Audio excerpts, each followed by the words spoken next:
Hello, my name is Jack Levy-Verrett, and this is Phenomenological Theory. What is phenomenology?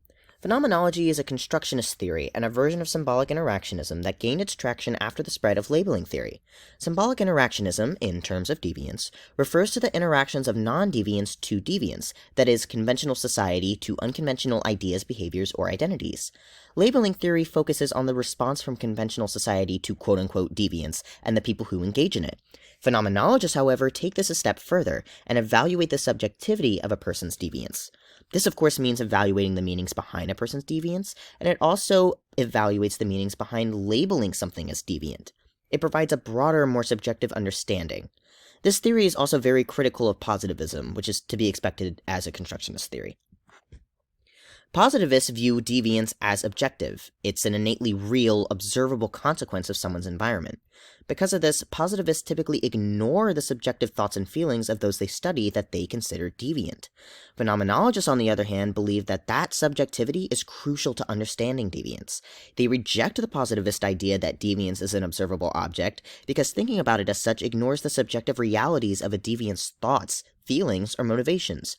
Phenomenologists believe that positivists are studying their own conceptions of deviant phenomena rather than the phenomena itself or the subject's conceptions.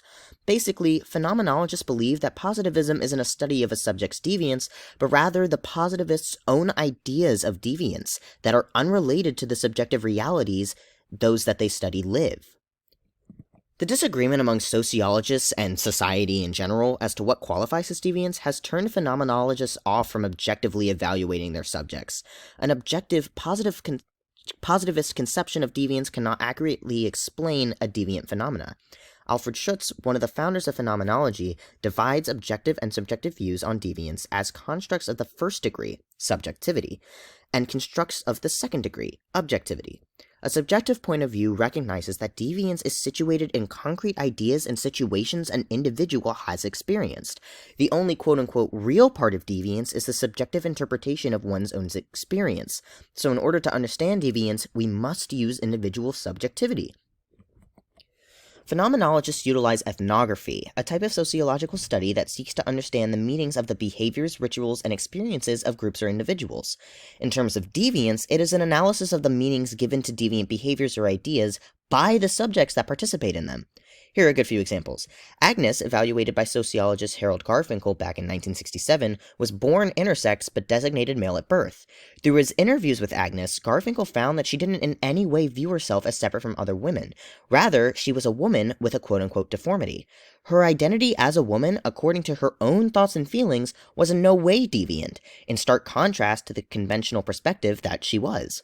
Even deviants who engage in harmful deviance often believe there is a logical or moral defense for their behaviors.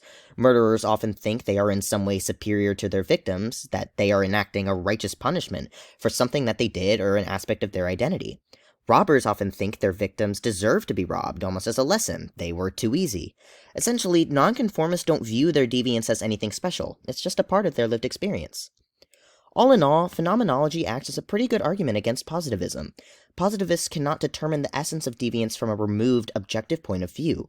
A subjective point of view is the most crucial aspect in understanding deviant behavior, and phenomenologists have successfully defended this. Is this without flaw? Of course not. The methodologies and subjects of studies vary greatly among all types of sociologists. Their own values, beliefs, or biases can ultimately affect their understanding of a subject's deviance.